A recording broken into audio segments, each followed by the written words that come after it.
We're coming in. Just hang tight. Coming in. Hi, everybody. Welcome to What's the Story with Maria. This is Maria, and we are so happy you are here. First thing I have to do is I have to give a shout out to our sponsors. Tonight, we are being sponsored by Trent Auto Sales. Woo! 97 Tremont Street in Peabody, Massachusetts. Massachusetts is where I grew up, so you know I'm very fond of that state. And I love Peabody. I spent a lot of time there. I've seen the trailers for Tremont Auto Sales, and they got some really nice-looking cars. So please go see our friends at Tremont Auto Sales. They have been nice enough to be our sponsors, and this show is being sponsored by them. So thank you, Tremont Auto Sales. One more shout out. Thank you. Okay, so tonight, usually I have two guests, and I will have two guests tonight. So one of my guests is parking his car. That's what happens in New York. It's New York. When you have a car, you can't find parking. So Trent Kendall will be here soon, and he's bringing his dog. And I'm looking forward to that because I'm an animal lover. This is my friend Jaclyn Burke. Hello. And she is with us. So we're going to give a shout out to Jackie's going to talk about what she's doing. And she's doing so many things, and I can't wait to tell you about this. First, I have to give a shout out to my cousin Nicole Gothier, Nicole's Salon and Day Spa in Stoneham. I was there this week. It was Kathy Roberti, my cousin's wedding. And we all went to Nicole's, and she was doing everybody's hair. And it was great. So congratulations, Kathy Roberti and Nicole. It's always a pleasure to see you. Also, a shout out to Patricia Kilty from Stoneham. She was nice enough to have lunch with me, and we went to the Greater Boston Theater. I'm going to be doing a show there, hopefully, in this year. So let's hope, knock on wood. And Patricia was nice enough to show me around. And you're a doll, Patricia. Thank you. So, okay, my first guest tonight is my friend Jaclyn Burke, and I originally met her. We were just talking before this. We've known each other 15 years, which I cannot believe. It's been that long. Mm-hmm. And when I met Jackie, I knew her as an illustrator, an animator, a cartoonist. She had a show that I went to, and I was, sometimes East Village, was it? The one I went to was, I think, at the Clinton Ryan. Oh yes, yeah, the Clinton Ryan. Right, the Chelsea. Yes. The Clinton. Yeah, it's a very long name. But it's a great place. It's a great place in Clinton. There. It's called Clinton now. Yeah. And so I went to see your show there, and I love your stuff. Your stuff is really. Thank you. There's Trent now, so Kate's going to let him in. Thank you, Kate Fitzgerald. Okay, so, but since that, let's go backwards. What have you been working on now? And you brought it with you. I want you to talk about your book. So you came from that, and just show your book. I mean, in 2015, I released this book, which was the first published book I had here in the States, and it's called The Nanny Time Bomb, Navigating the Crisis in Childcare. And basically, I spent a year writing this because of my experiences as a nanny. So even though I came over here as an artist, I supplemented my income by working in the arts and crafts, and naturally gravitated towards working with children. So it's like 10 years of my experience working as a nanny in Manhattan. And you find that to be a typical thing, right? People, I mean, I know most people I know, of course we're in the arts, but in order to finance your day-to-day, you end up working in other fields. Right, it was basically, I made a very bad bartender, and I couldn't remember orders, I couldn't be a waitress, and I'm not very good with dogs, and I thought, I love kids, and I love doing art. A lot of people don't like kids, so they're lucky they found you. Yeah, and it actually worked out, and like I said, it supplemented, but then it became this whole other subculture for me. I became really invested in the lives of the women day in, day out, who were nannies for all kinds of families. And there were so many stories, especially amongst immigrant women. They came from all over the world. They had all of these great narratives, and I thought, well, why not write a book? And the reason it's called A Nanny Time Bomb, it's a bit of a scary title, is because I think the industry as a whole needs to be brought up to date. I think that, with so many working families, we need a better industry. So that's why it has the title that it has. It's based on my blog. Well, it's eye-catching. And it does get your attention. It really does. Now, it is a nanny time bomb. Okay, so let's put this right in there. So that's the name of the book. I'm going to put it a little closer so you can take a look at it. Yeah. And, just Thank you. make a mental photograph of that, and then you can go back and look at that. We'll talk about that. So On to we have people coming in. Jay Rivera. Hi, Jay. Let me see. We have Jeffrey Campbell. Hello. Kian's here. Barry is here. Patricia Kilty, I was just talking about you. Okay. And also Lisa Ramirez, my friend. Now, you were talking about nannies. Lisa Ramirez, this is so interesting. I didn't know anything about nannying, although I've taught kids for over 20 years, but I don't know that end of it. So originally, my interest in this whole industry was Lisa Ramirez. My friend wrote a show called Exit Cuckoo. And she did the voices and acted out the different nannies, the parents, the children, and the immigrant, here we go again, the immigrant experience. So you are from England, right? And I was Mary Poppins. As soon as I opened my mouth, people were like, "Oh, you're Mary Poppins." So I was typecast into that role. But like I said, every one of my friends, every one of my peers came from all over the world, all kinds of experiences, and it is such a rich culture of people. And everybody's story was different. So what part of England are you from? So I'm from London. I'm actually from North London. So you're from London. Okay. So yes. Wilty and Hall, if you're listening, we have another Londoner. Our friend Trent is in the wing. So Trent, just come in and sit down and get whatever you need, honey. And we'll bring Trent on in a little while. So you started off blogging as well, though, right? So let me back up a little bit. Basically, excuse me.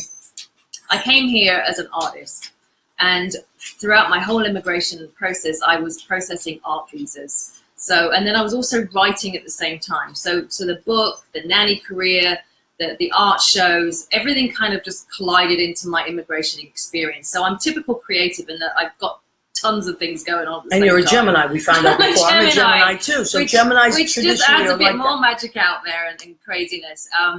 But I'm a new citizen. I mean, I wanted to share this with you. I actually became a citizen. When did you become a citizen? I should know this. It should be tattooed on my brain, shouldn't it? But is this year? This week. Actually, last week. I became a new citizen, and so now I'm fully invested. I'm here in this country, and this is it.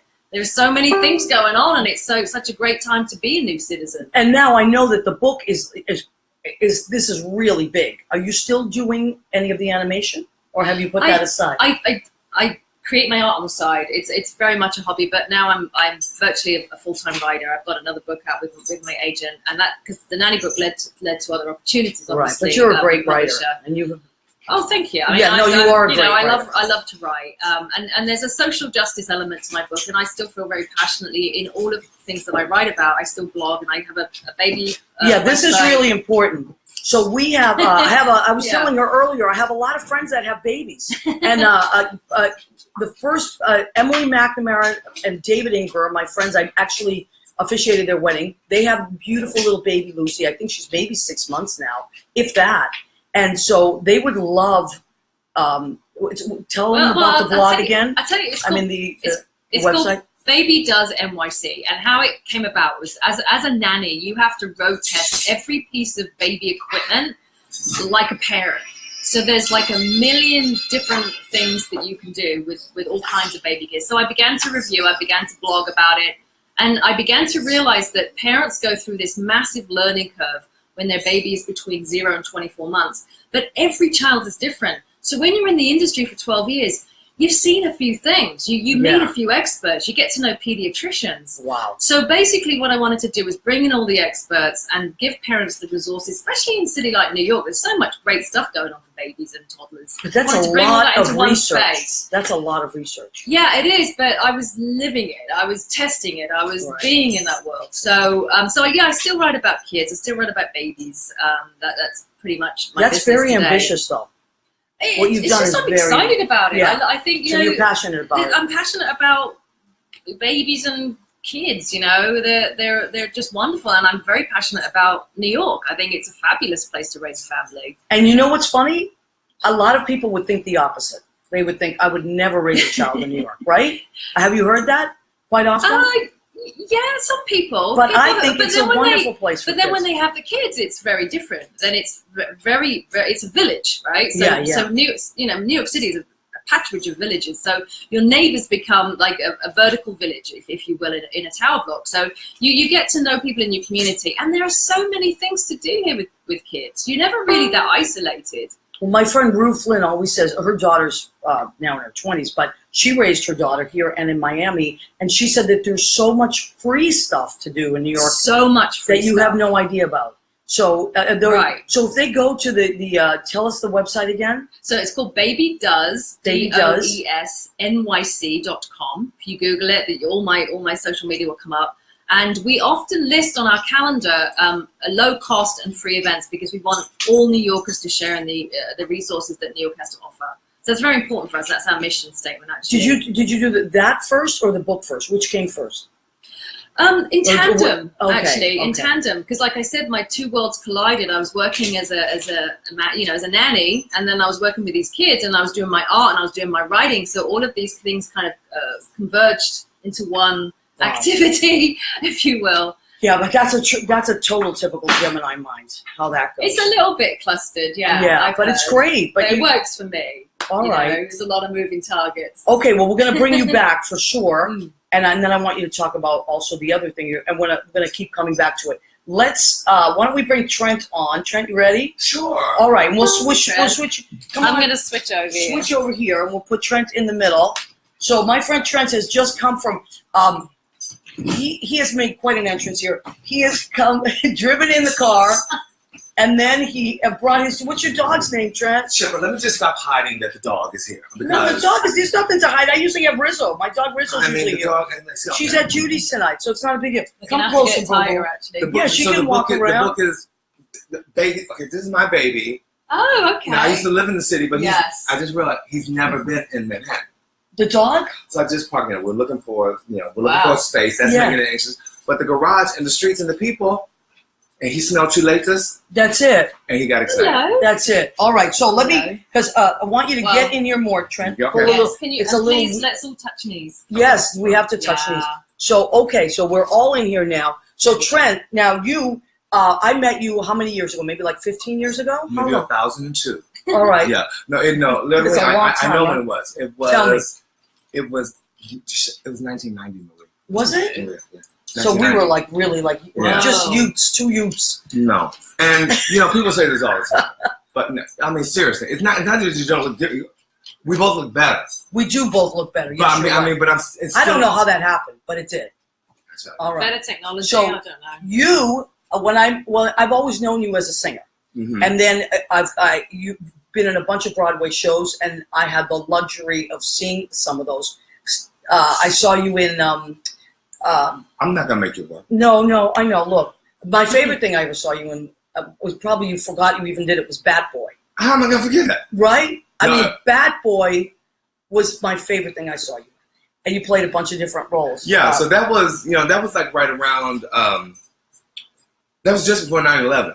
Oh, was and the show was a big hit. It was a big cult hit, and every once in a while I'm still able to squeeze some professional juice out of it. Yeah. But I will always have admiration of people who just fell in love with that show for the year that it was around. Oh, such a great show. And it played right at Union Square, which when 9/11 happened, then Union Square, 17th and 14th Street is the lowest that you could go for a long time, remember? Right.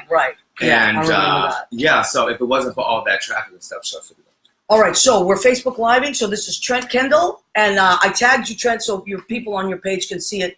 This is happening live too. So, and then I saw you went Into the Woods, also amazing. Thank you. Fabulous. And you did a bunch of tours. You did Smokey Joe's Cafe. I did. Five Guys Named Mo. Well, Five Guys Named Mo was in London, which was great. All right, Jackie's from London. I'll tell you what, Jackie. I mean, if I could live there legally, I would. I just had common the best thread. Yeah. See, all right. Because I wanted to live here legally, and it was hard for me, wasn't it? Yeah, well, that's what I think. Isn't it harder isn't it harder to immigrate to from London to New York? Which is that true? Yes, it is. It's very difficult. Okay. I mean, there's a lot of paperwork. There's a lot of paperwork, right? Well, my thing of it is like this. When I went, the whole British exchange. One of them comes here with her. Yeah. So when I went, I was only supposed to be there for 6 months. Sorry, and I never thought. that I would be. I ended up being there 2 years. Oh, really? Was it that long? And so I'd gotten renewed 3 times. By the end, they were like, "Get out." Wow. That happened to me. That was Is that my true? experience. Did you have to go back? Did you have to go back? Yes. Yes. You had to go back and live there how long? Oh, at least for a year. They told me, listen, clear off. Whatever Really? you're doing over here. And same thing with let's you. wrap You it had to up. come back here. It was like, "Get out!" And in order to Did they come and knock on your door? But they said it with a British accent. yeah, it was Very like, polite. it was like, "Get out!" And Please get out. like, we won't renew your contract anymore. So Wow, that's a scary And voice. then also it'd be like, "We're holding on to all your tax money until you get all out." right. Well, that would get me out too. That's rough. Doesn't Oh seem my very God. fair. All right, so now you are working. You did Picture Incomplete, which is a show you wrote, right? Yeah. Okay. So that whole writing, like I'm gonna write and do my own thing. Yeah. Tell us about that. You know what? I'll tell you what it is. What started that? Was it a financial thing? Okay, I'm not gonna. What? I'm gonna write shows that I want some money. No, but some people are like, well, I have to generate income, so like Susie and I do that sometimes. We'll throw together a show because we still want to work in the arts, but we want to pay ourselves. But shows cost money too. Let me say this, and this I'm not blowing smoke because I'm on your show. I'm driving, I'm thinking. Yeah. I was reminded, Maria wants me to do the show. So besides the fact that I love Maria, I was thinking about thank you. I love you too. But more important, I was thinking, what has Maria done? I said, first as a singer, I remember standing there on the side of the piano, back in the heyday. Right. And then it was announced that she was singing a song from her debut album. And I was like, debut album? She's got an album? A CD? Yep. I'm telling you, she was the first person in New York that I heard of having a CD. Is that true? I thought everybody was doing that, but I guess I'm saying my experience. Right, but this was early on, and everybody. That's true. In '98, I cut my first CD. You're right. So I guess that was a big deal, right back then. Right. I think it was in '98.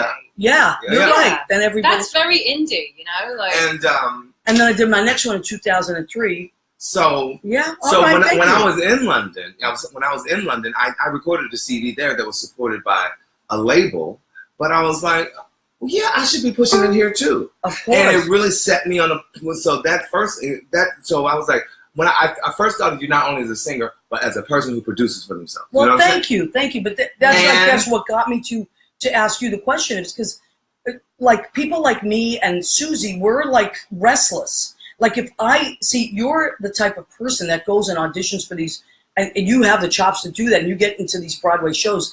Someone like me, I'm more of like. That's not really what I'm doing, so I have to create my own work. And otherwise, I'm standing around being bitter and waiting for somebody to cast me.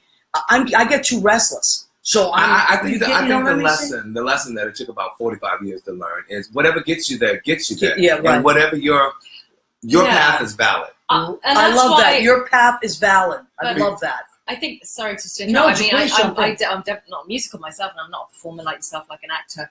But I do think creatives, we feed off each other. Uh-huh. We give each other permission. Well, we certainly should. Yeah. Yes. Thank you. Yeah. And we need that community. Yeah. It's very important, isn't it? One of the reasons I wanted to do this show, and I said this to Jackie earlier, and I want to say it to you, Trent, is my mission in the show is to showcase my friends. There's a million people in the city that you can interview because almost everyone's here to do something in the arts. I'm not interested in that. I am interested in taking the people that I love, that I've known for years, and telling the world about them.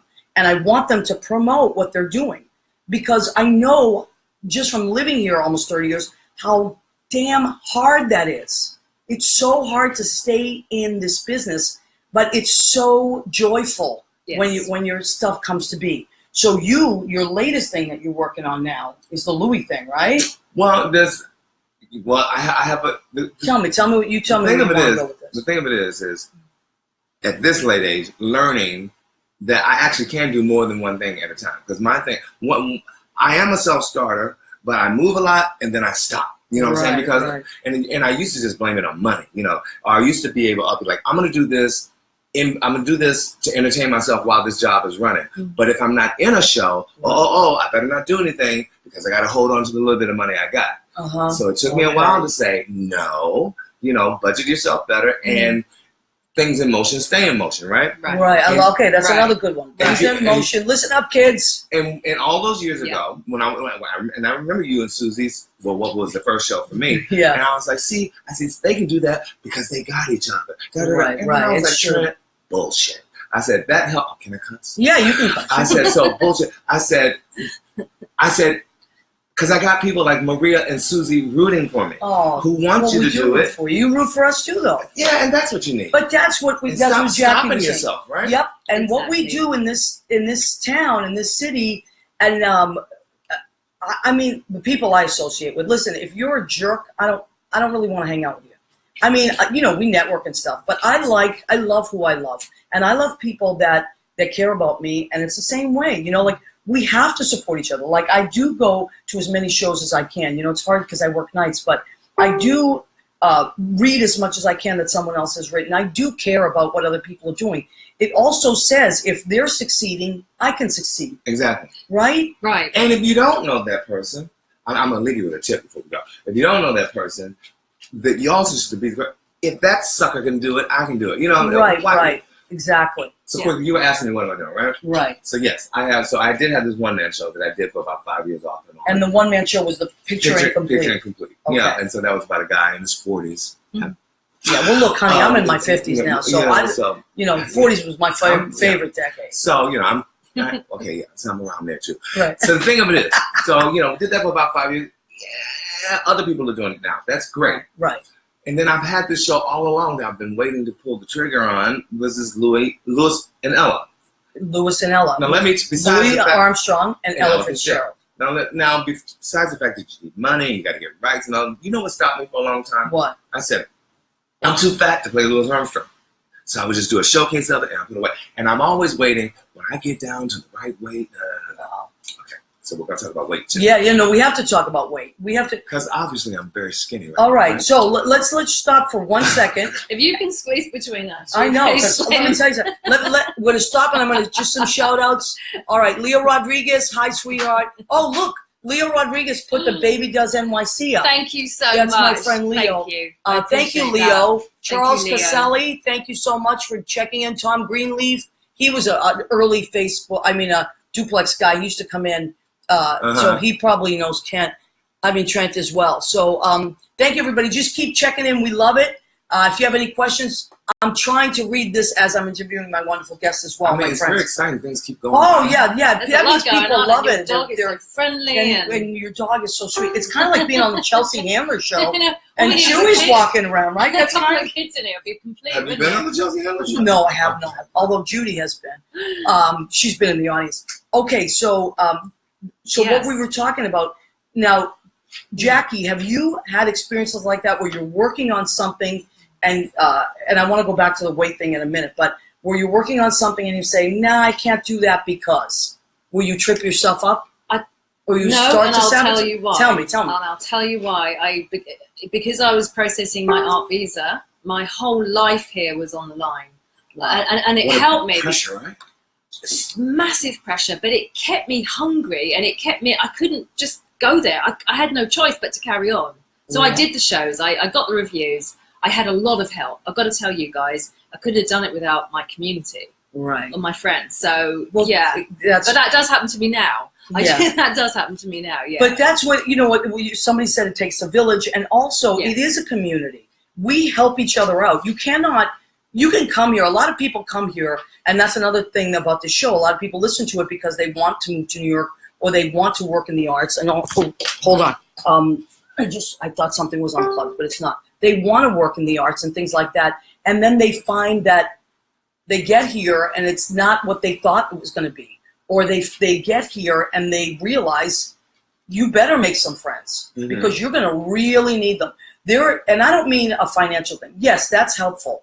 It's helpful to have friends because if you do get to that place where you are down and out, you might need to borrow $10. You might need to borrow $100. But it's about having people that understand over coffee. Like, listen, I'm working on this thing and I'm stuck. Or I'm so tired of auditioning. Or how many times can I keep doing this? Or you want to give up. You're in the middle of a project and you so want to give up. And So that's why we need each other. We help each other out, right? It's amazing to me that, I mean, you know, and so many of us fall in the ditch on the way to wherever we're trying to go. And that's not necessarily a bad thing. And what would you consider falling in a ditch? Is it just you can fall into a financial ditch. Right. You can pick up a habit. Mhm. You can lose faith in yourself. Be in a bad relationship. You know, or one of the simplest things yes, is absolutely. as an artist, so you are an actor or a singer. So you need to keep your days free. So what do? I'm just talking about this. You keep your days free. So you gotta get a job at night. You get a job at night. You're tired. How do you get up in the morning? Yeah. Right. How do you do it? Right. Thank you You for burn saying out this. basically a lot of the time, don't you? I'm sure. Absolutely. I just was talking to someone about this. And I say that which is what when you say 80% of the people do that. Yep. That thins out the herd immediately. Yep. You know, That's a really excellent point. and none You of made that so has many anything to great do points. with talent, does it? No. You know what Robert De Niro said? It's not the most talented people that always make it in this town. It's the most persistent.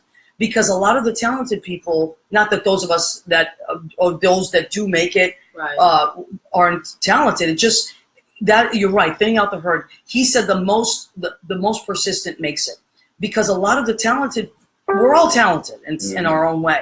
But you can't always stay in the game. It's impossible sometimes. I work, nights. And that's one of the reasons I like working nights, because I can go on auditions during the day. And you know as well as I do, they'll call you the night before at 6 o'clock and say, you have an audition tomorrow morning at 10. You're like, okay, you got to be there. Yeah. And let me say, I mean, and all of this is my outside perception of you. So if I got it wrong, No, you're right. I mean, you've done it so consistently, so well. I'm not even talking about the talent part of it. I'm talking about I'm watching how you work a shift. Okay, you're even keel. You know what I'm saying? Thank you, honey. You're not like bouncing. You're not like all dragging in the beginning and then bouncing off the wall in the middle. There's no injury. She's even keel. You know what I'm saying? Well, and you know. Yeah. You have to try. Now let me You have ask to you, be 'cause now if your shift ends at 4, what time are you out the door? 5. Okay, 5 a.m. You're out the door. Wow. Are you okay? Let me tell you. By the time I get to sleep, it's 7 a.m. It's not that I was a bad waiter. I mean, I just could never get a job at a decent restaurant. The best I could. Jackie was talking about the same thing, right? You said you didn't want. That's why I ended up working with kids, because I was a terrible waitress and I couldn't work behind a bar. Yeah, that's hard. I just couldn't do it. So I mean, so that didn't last long. But for a long time, even after Broadway, every time my money would go down, I would come in the duplex, I sing a song, I sit back, I said, I need to get me a job like this bartender to make that money. Okay, for like 3 months, Maria, when the bar across the way in Sheridan Square, I don't even remember what it was called. I worked there. I opened it for 3 months. I never got home before 8 a.m. Oh, I know. I know the one. Not because of the job, because I didn't have the discipline to go home. I got to eat pancakes and talk crap. Right. You No, go I home. know. You go home. Well, you know what I do? I mean, I've always been this way. Well, not always. Back in the day, I was a mess, and I had my own struggles. And I still have that with food and stuff. Like, I still like to go out to breakfast, don't get me wrong. Girl, got to eat. Yeah, exactly. And pancakes, you just said it. Like, a bell went off in my head. But I really make a conscious effort to go, any job I have, I go to work, I do my job, I go home. Because it's very easy to get caught up in drama, anything. You do a show, you work in a bar, you work with kids, you teach. It's very easy. One of my teacher friends used to say, stay out of the teacher's lounge. I was like, what? She's like, that's where all the best, that's where gossip starts. I try to just do my thing, do it as well as I can. I don't compete with others. I compete with myself. Well, I think that's my sense about you. I mean, you know what I'm saying? Of course you have your dramas. Everybody does. Well, I'm saying I've never seen it. Well, thank you. That's what I'm saying? Of course you have it. Jackie, what do you think the drama comes in your business? Or does it? Or? Well, I just want to make a comment about you, actually, as a person. I think there's a dichotomy of you that you're so focused on what you're doing, and at the same time you're very immersed in your culture and your community, which I find also very admirable. I think the word balance comes to mind when I think of you. You've got a lot of equilibrium, a lot of balance. And I think if we're going to do the long distance as artists, we have to learn to really just find balance, whatever that means for us. It doesn't mean the same thing for everybody. No. Some people can't go to bed early or go home and just that's what they do. Some people need to eat and talk to their friends. Right. And unwind. Yeah, you're right. And I usually, by the time I get to bed at 7 a.m., but I set my clock for 12 noon. There you go. Because I don't want to miss my day. And then I get my errands done, then I go back to bed between 5 and 7. I take a nap. I've lived on naps for years. But I love naps.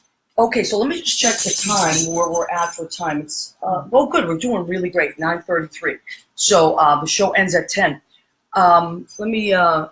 So folks, if you have any questions for us, you want to ask us, please feel free. Now, also, I tell people every week, if you want to share our show while it's on, feel free to share it. Or afterwards, I save the video, and then you can share it as well. That's always helpful.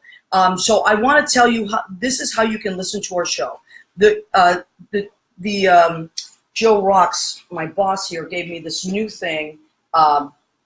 It's digital. It's armed. It's armeddigitalmedia.com. This is the new condensed version. So if you go to armeddigitalmedia.com, you will get all the ways to listen to our show. And it's not just my show. It's a lot of great shows that Armed Radio puts out. So you get a TuneIn app. It's free on your phone.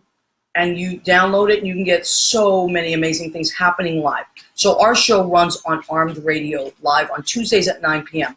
Then you say you missed the show. Not a big deal. What you're going to do is you're going to go to Spreaker, SPREAKER.com.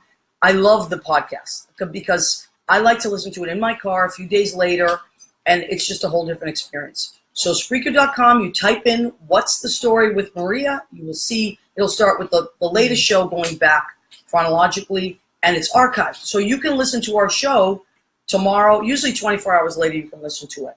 So, all right, Jackie, I want to talk about what you're doing. So you have your book. Show us your book again. Right, so this came out in 2015, An Anytime Bomb. Let's put it that way.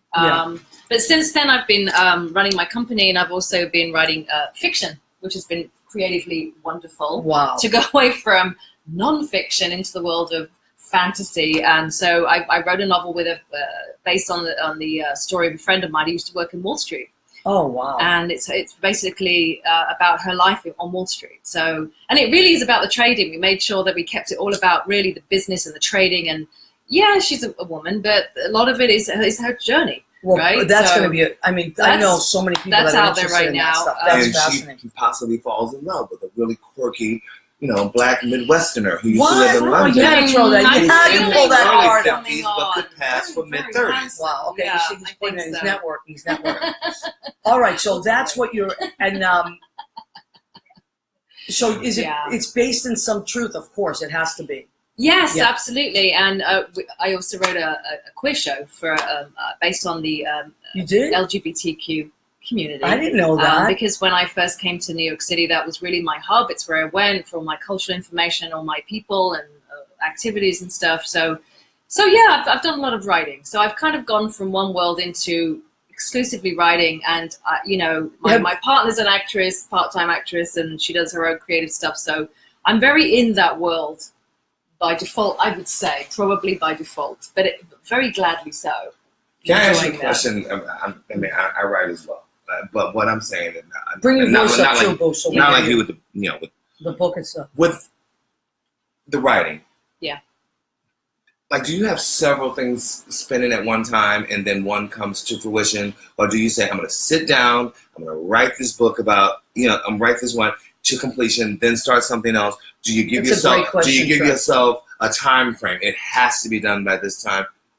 Interesting question, because in the beginning it was very much moving targets, lots of balls in the air, juggling everything, whatever one hits, whatever one gets traction, that's the one. But I've learned to focus on one or two projects and really give it my attention to see it all the way through, because otherwise you're spinning a lot of wheels. Absolutely. So that's just been my experience in the last decade, I suppose. And when do you find that inspiration comes? You do, or you like some of those movies where where they go away into a cabin in the woods and they knock it out? Some people do that. You know what? I can sit in a library in the city with all the noise. I can go anywhere. Really? Yeah, I can. I can just shut the world out. And inspiration in the city is everywhere. Do you know what Right? It's so funny.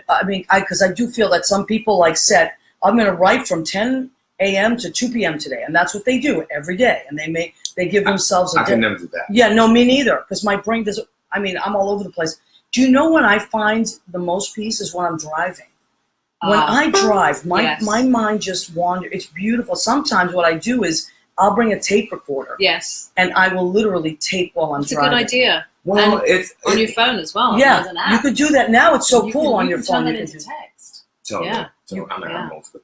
But How about you, Trent? How do you write? When I feel like, what do you call it, writing, whatever, like I said, it goes back to my old issue of don't stop. You know, that I don't have to be at the desk writing, but I need to be, like, the thing with Picture Incomplete was to see, to not go blind. You know what I'm saying? Right. So to pay more attention to the world, and because that's where inspiration is. And if I get my focus off myself, then the world comes in, and that inspires me, and that finishes that thought and that idea, and that translates to me sitting down and writing it. Wow. Okay. Is there anything that you both of you, either of you, do that to get your mind to free up? Like, I know that if they say that if you do a mundane task like a shower, washing dishes, driving a car, doing your laundry, that the creative side of your brain tends to open up. Yes. Do you find that, Yes. or do you find it the opposite?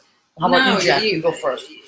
If you get a roadblock, you go and do your grocery shopping, because the idea comes on the way home. Because you're just giving yourself the space to. Your brain is doing all the work. You're just not conscious of it. That's very important. So listen up, people, because I run into a lot of people, friends of mine and people that I just run into in the industry that get very frustrated. They call it writer's block. I don't believe in writer's block. I believe that when it is time for your idea to come, it will come. Now, there are other times when you have a deadline. That's a whole different story. If you have a deadline, you have something you have to come up with, you're writing it for school. Sometimes I work on school projects. I had to write songs for productions. That's exactly what I do. Something else. I do not sit there and say I have to write the song now. I go for a walk. Walks are great. You go to the gym, go grocery shopping, and you would not believe. And also I carry a book. I carry a little notebook because things come all the time. I've written lyrics down 10 years before I use them. Just 2 lines or something that will rhyme. Be like, I never realized that rhymed, and I'll save it. Yep. How about you, Trent? Well, I'm saying this out loud for the first time. Okay, I'm gonna follow me. Follow me. I'm right here. Where you going? I found it now. This is gonna start. It's gonna sound like it's starting to the left. What? Porn. I don't know how you feel about porn. Porn. How about if kids are watching? Well, no, I'm just. Kids, shut your ears. I'm meeting. Oh, just to get your mind off of something. Well, no, I'm not a prude. Like, porn has its purpose. Right. I'm discovering more. There's another hashtag. Porn has its purpose. I'm discovering more and more, because this is not me, people who just sit around the house watching porn. I think it has to do with the internet. And my thing, that's an example of, like me, if there's liquor in the house. I drink? Hardly ever, but it's always in the house, but I'll never drink it unless somebody comes over and asks for it. Right. There's certain things that I had to remove from my life, and because I didn't realize it was halting my creativity, just the fact that it was taking up so much time. So I only mention porn because I'm just sort of shocked about how many people just sit around on the internet watching stuff like that. Well, that's a whole new... when you could be doing so many other things. Well, that's a whole new world. It's not about porn being bad. Whatever it is, some people, it's shopping. They get caught up in something. You could be doing so many... It could be social media, though. It's the same thing. Yeah, same thing. Yeah. Okay, I get your point. No, but that is so true. You can get really sucked into a big black hole of nothingness, and it saps away your creative space. Right. No, it's true. And some people are just shopping all the time, or some people they're chasing someone for years and years and years. People get into these crazy relationships and they try to fix other people. That happens too. That can suck 10 years out of your life. And the next thing you know, you have to be careful in the city. As a survival thing, for years, maybe 5 to 7 years, I would say that I was one of the best, well-paid wedding band singers in town. Okay. When I discovered it, I was like, oh my God. That's right. I forgot you did that too. I was like, I don't have to go out on the road and do Ain't Misbehaving for a week for $500. I could get paid $700 for doing the Rabinowitz wedding over in the best club in Midtown. I could do. There were a few years I could do 4 weddings in a weekend. I could make $2,500 to $3,000, and my week was free. Yeah, and I thought I'd great. I thought I beat the That's a big game, gig. I thought I'd beat the game until about 5 years into it. I realized I hate every song that I'm singing. Right. I hate having to learn those songs. I hate singing songs I don't want to sing. Right. And that's also around the time that I disappeared and stopped coming into the club. Because I've started hating the act of singing because it was always work. Right. I wasn't listening to new artists. There was no time because I was always learning. You were learning new stuff. You know what I said? I said to the girls before you got here that I, on my off time, do not listen to music. Right. Like, and actually, it drives me crazy. Like, if I get in a car and somebody's playing music, I want to scream because that's what I do 2 to 4 nights a week. And then with the teaching, it's all about music, and I have to find new songs, learn new songs, print out lyrics. And then I also do like private parties, things like that. So you have to learn things all the time. And so for me, what's relaxing is talk radio. That's one of the reasons I love doing this. I love listening to people talk. It relaxes me. Right. If you don't mind me playing devil's advocate, no, please. It does work for some people to try to find the day job that matches up with their dream. Right? Yeah, no, this is really interesting. No, I mean, it took me a long time to find that, but once you do, it does kind of like hone in everything, right? So for me as a writer, I now write full time. And that has its own challenges. You have deadlines, you have people telling you what to write, you have all kinds of stipulations, but it's really made me very disciplined. It's really kind of crunched me down a little bit and made me a bit more flexible and made me grow in ways you just said something that is a dichotomy, but so interesting. You said it crunched you down, but made you more flexible. Yeah. So tell me, that's really interesting. I know, I don't know where that came from. It makes you're forced to do things that you wouldn't creatively choose to do. And you either can do it, or you next time you say, no, I can't do that, because you do it badly. Right? So that's the crunch. But right? And you know what, I mean, I know it's so corny and cliche, but that life begins at the end of your comfort zone thing. My friend Penny James, also a Brit, gave me a journal, and that was the cover. And I thought, that's great. But I don't live that at all because I didn't used to live that way. I'm really a person that has to know what my surroundings are. I have to be very comfortable at what I do. I have to be good at what I do. Otherwise, I'm terrified. I'm always terrified of the first day of anything. And this year has thrown me so many challenges where I had to be out of my comfort zone, like it or not. And I've really said, okay, fine. Otherwise, I don't get to do that. I love to do. I mean, how else do you move forward unless you? But sometimes people like me or creatures of habit stay where I am because I'm afraid to go and try something new. You know, so I'm coming very close to tying all my thoughts together as related to what you're saying. Yeah. And what I was talking about with the singing, is also what I was talking about. It's like when the actor thought that he had the game beat because I couldn't make the money from bartending because I wouldn't go to bed at night, right? Right. And when the actor, and I'm a singer and I'm a writer, first of all, accepting that I'm all those things equal, no matter who's paying me. Right. When I said I've killed my musical voice, not because I don't enjoy singing. You know I enjoy singing. Right, I know. I've killed my musical creative. I'm not writing and arranging and booking shows of my own because I want to, because I've become only concerned about how much are you paying me for it. Right. I'm so, there's only so many hours in the day and they're all being devoted to remembering the third verse of Gitchy Gitchy Ya Ya. So I had to let all of that go. It's true. And I had to go, remind myself that I'm a Sondheim person. I like jazz. I like things. And I had to not chase the dollar. Right. And then I also had to realize I can't wait until the perfect Broadway show, till the award, till the money gives me enough money to do Louis and Ella. I have to do it now. Right. So that when I do Louis and Ella, I'm the complete artist that walks in happy and I book the next Broadway show. Yeah. You see what I'm saying? It's true. And I think that follow your bliss. I think the great thing about being creatives is that we all have a distinct journey, right? And that's what I would advise people, is to find your pathway, right? If whatever works for your art, make it work. Like, just stick to that. There's no set rule to how you can get where you need to get to. And define success. Define it for yourself, and make sure that your goals are reachable. Set yourself smaller goals, goals. Right. Instead of like these, I found that, and just as of late, and I find that that's a trap for a lot of people. They come here and they say, well, I have to do this by this time. Right. Or I have to get this done by this time. And if you don't, it's very easy to get discouraged or even depressed or even say, you know what, I don't ever want to do this again. Set reachable goals. And once you reach that goal, set another goal. Okay, so Right? So okay. Yeah. So what if you're the president and somebody sits across from Mm-hmm. you and they say set the goal, and you still don't know what to do? Then you do the next right thing. That's one of my favorite sayings. Do the very next right thing. And sometimes that next right thing is, I don't know what to do right now. You know what? I need a cup of coffee, or I need a shower, or I need a meeting, or whatever it is that you need. For me, like sometimes I just have to say, I can't talk right now. I need a minute for myself.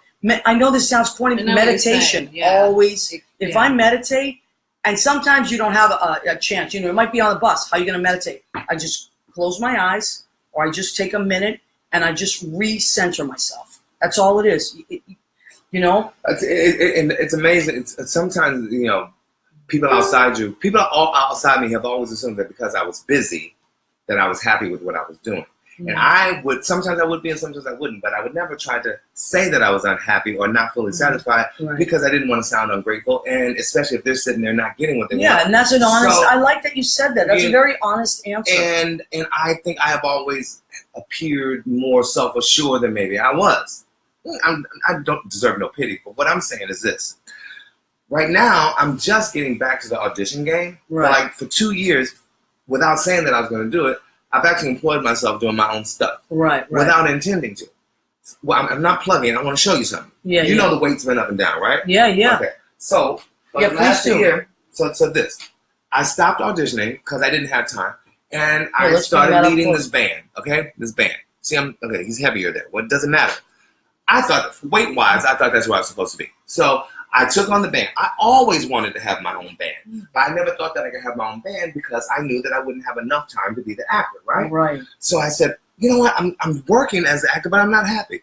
They need a singer. I'm going to do it. And the band said, we don't care what we do. We just need somebody to lead us. You lead, we'll follow. Wow, I said, that's cool. So I rebranded the band. We talked about. Next thing you know, we're doing my music, and we're off. And then and people. Then you let go because you let go.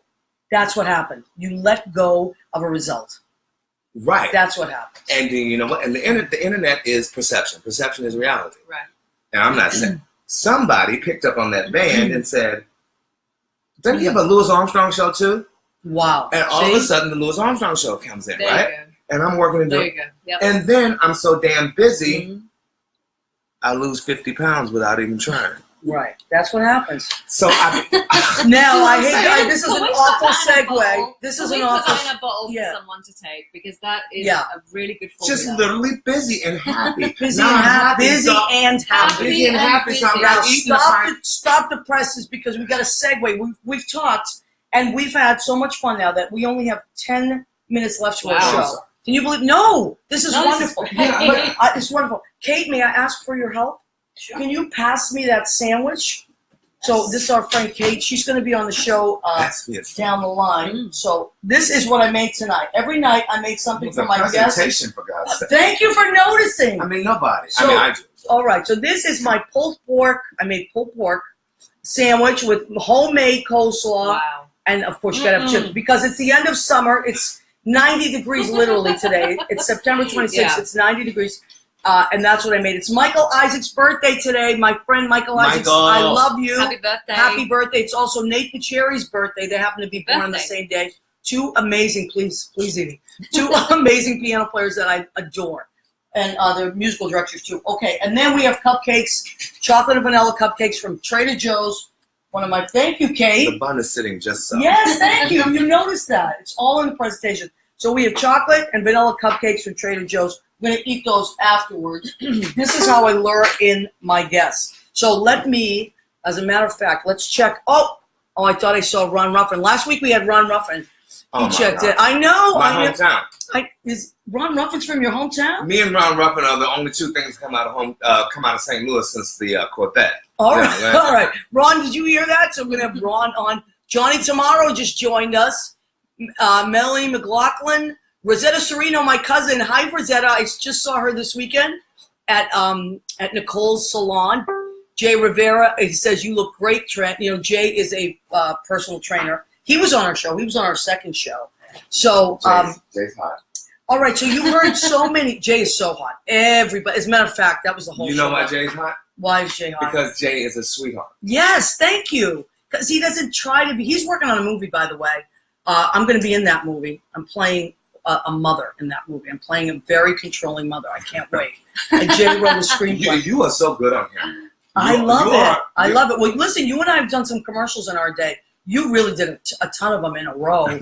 Some really fun ones. And I did a few. And I love commercials because it's quick. It catches something really funny and wonderful, and it's frozen in time forever. Yeah. And I find them to be pretty painless right? Trent? My ex said, I used to go, why can't I say more? Why can't I get like a big campaign? Why can't I be like the Tropicana guy? And my agent finally said, because you're the guy who's never gonna win. I said, well, what does that mean? Because you're not the one who sells the orange juice. You're the one they pan by, who they show this is what happens to you when if you don't drink orange juice. Somebody has to be that guy. Yeah. Somebody has to be that guy. Okay, so my cousin Rena has joined us. She comes in every week. Thank you, Rena. Great guest, she said. Okay, so we have 6 minutes. So, Jackie, give us let's put a button on it. I don't know whether I mentioned this before, but I became a new citizen. So yay for immigrants! I took my oath and all that, and prepared to do all the good stuff. And I don't think there's been a better time to really come here and be in America. I think it's a wonderful country, and there's just so much going on, and that's good. There's a lot going on, and it's a lot of energy, and I feel very positive. But people like us need to keep doing what we're doing. Yeah. Because there's so much going on that is stressful. Like, I don't watch the news on days of my show. No. I won't watch it. Julie Gus Schneider. Hi, Julie. She's in Morristown. Julie. So, Trent, quickly, we got a couple minutes left. Now you got your band. What's the name of your band? The band is called Brass Illusion. Brass Illusion, I love that. Brass Illusion, and it's a 10-piece horn band. We just finished. Michael and I are down on the Jersey Shore now. And, you live there now? Oh, yeah. Oh, that's right. Down in Long Branch. And so down there we did a concert series called Live at the Pier. Wow. And we did 6 concerts this summer while bringing guest singers each week. So thank God that's over. It went really well, but very exhausting. Yeah, I can imagine. And now I'm getting ready for Christmas stuff because we have a show on December 17th. At Luna Stage in West Orange, and I've been on phone and emails all day trying to decide where I'm going to book in the city for the Christmas show. Wow. You got to keep us posted. Another thing I do with my guests that are on the show, if you have stuff coming up, just email me, and I'll definitely talk about it. Great. Like my friend Bob Mundy, next week I'm going to talk about Bob Mundy, who's a great singer that I worked with at Tony and Tina's wedding. He is dropping his CD next week, so I'm going to talk about that more next week. And next week, what we're going to do is it's called The Neighbor Show. So one of the great things about living in New York is you have really interesting neighbors. And sometimes interesting. Exactly. Sometimes they're great, and sometimes they can be challenging. And eccentric. One of the reasons I love living in this building is because I have amazing neighbors. So my next door to me, next week is going to be Dana and Emily, guy and a girl, Nickerson, and they are a married couple. They're both singers. They live next door. They're great. They're going to be on the show. Also, the reason I chose them is because we're all baseball fans, and baseball now is going into playoffs. And Kate's out there. She's a Yankee fan. I'm a Red Sox fan. We know all about it. So next week I have Dana. He's from Chicago, so he's a Cubs fan. So he's going to be in, and his wife is St. Louis fan. So we got that, and so it's going to be the neighbor show. That's not good. And I'm from St. Louis. Well, you're from St. Louis, right? So it's going to be we're going to talk about baseball. We're going to talk about they're brand new in the city. They just moved here this year, and they're great singers. And what it's like to be like new, your first year.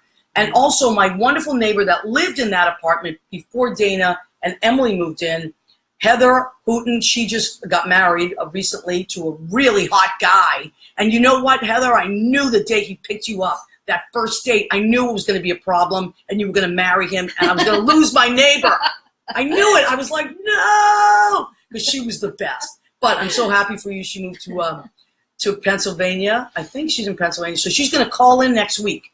So we're going to have Dana and Emily, husband and wife, my neighbors, and then Heather, who lived in the apartment before them. They've never met, mind you. She's going to call in.